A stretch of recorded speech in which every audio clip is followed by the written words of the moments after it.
sigui, perquè hi ha molta gent gran a Mallorca que saben xerrar en castellà i dir buenos días, buenas noches, hola, saben comprar, però que si han d'explicar la malaltia que tenen en castellà els hi costa molt, no?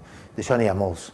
De fet, nosaltres fent activitats, concretament a Sant Llorenç, allà on record ara més clarament, però en trobaríem a moltes més bandes, varen trobar un senyor que deia que ell sabia xerrar castellà, però que quan anaven al metge no li sabia explicar la malaltia en castellà, no?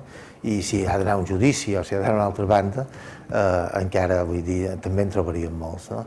I evidentment que els funcionaris públics no hagin d'entendre, puguin no entendre aquesta gent, és un greuge.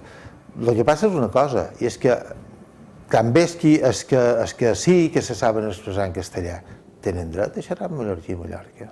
Vull dir, jo també tinc dret a fer servir la meva llengua.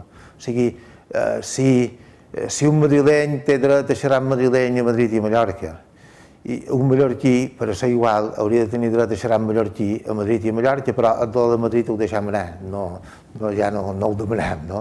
Però com a mínim hauria de tenir dret a que m'entenguin quan xerro amb mallorquí a Mallorca.